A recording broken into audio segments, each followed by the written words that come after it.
distinguished President Zettler's, distinguished co-chairs Mike Verberger and Sarah Galdin, distinguished guests and friends. It is my great honor to attend the 24th High-Level meeting and a side event to the UN General Assembly at the invitation of Nizami Ganjavi International Center. On behalf of the Chinese People's Institute of Foreign Affairs, I'd like to express my greetings to all the friends, both old and new. I'm looking forward to meeting you face to face and renewing our friendship at an early date. At present, the world is under combined impact of major changes and a pandemic both unseen in the century, and is challenged by the resurgence of Cold War mentality. Globalization is confronted with headwinds, and the crises like climate change keep popping up. The global security environment has been deteriorating. Peace and development are faced with unprecedented severe challenges. On the one hand, fake multilateralism erodes peace. Some countries use multilateralism as a pretext to pursue bloc politics and unilateralism. They ideologize multilateralism and impose their own rules on the international community.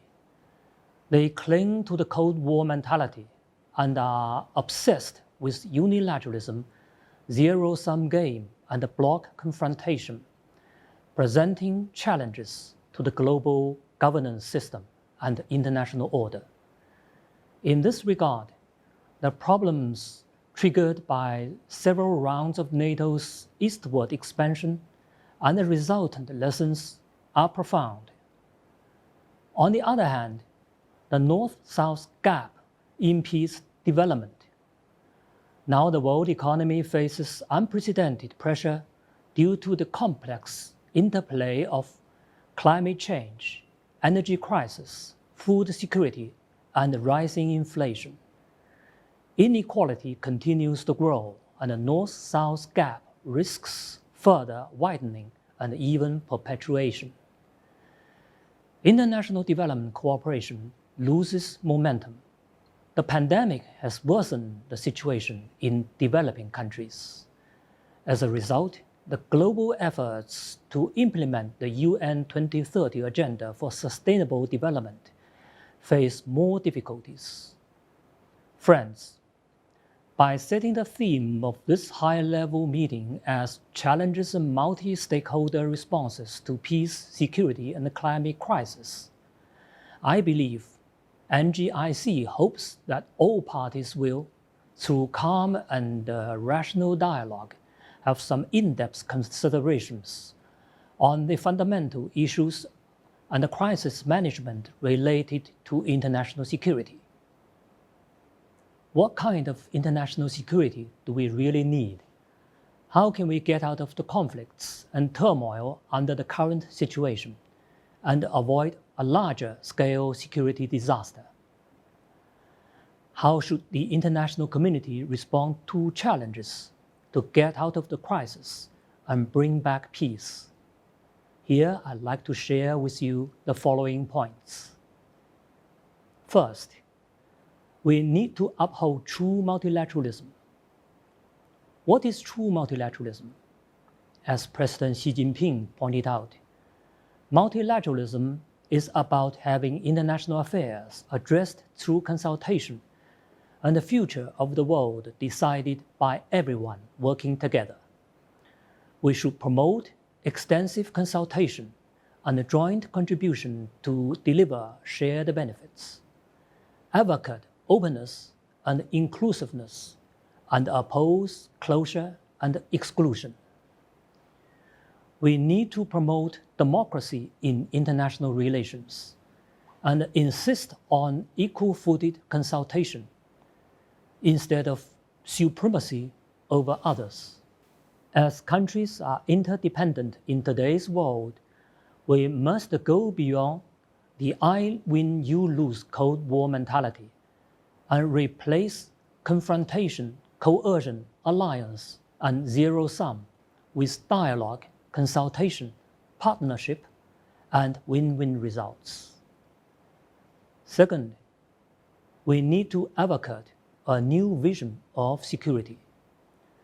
China has always adhered to the vision of common, comprehensive, cooperative, and sustainable security. President Xi Jinping put forward the Global Security Initiative, which points out the direction to and China's vision for common security in view of the current predicaments in international security. The Global Security Initiative is open to all. We are willing to work with the international community and implement the Global Security Initiative with practical actions through sincere and pragmatic dialogue and cooperation to build together a balanced, effective, and sustainable international security architecture so as to make our due contributions to save the succeeding generations from the scourge of war. Third, we need to pursue win-win cooperation. Development is an eternal theme of humanity and a major yardstick of the progress of times. To bring back development to the center of the international agenda is what we should pursue. China places high importance on common development. President Xi Jinping, bearing in mind the well-being of the entire humanity, proposed the Global Development Initiative, aiming at building a global community of development. The Global Development Initiative gives priority to development, puts people at the center, and seeks to expedite the implementation of the 2030 Agenda. It is a public good available to the whole world. In June this year, President Xi Jinping announced a series of practical measures to further support the China UN Peace and Development Fund, sharing unreservedly with the world China's philosophies, initiatives, and wisdom. Fourth, we need to improve the global governance. Promoting the reform of the global governance system has become the aspiration of the people and the trend of the world. But we have to note that it is also full of challenges. The global governance system should be built and improved by all, rather than dominated by one country or group of countries. No country has the right to exclude other countries for whatever reason. We should firmly safeguard the international system with the United Nations at its core and international order underpinned by international law, and ensure that international affairs are participated by all, international rules formulated by all, and the development outcomes shared by all. China stands ready to work with the international community to build a more fair, equitable, inclusive global governance system that benefits all.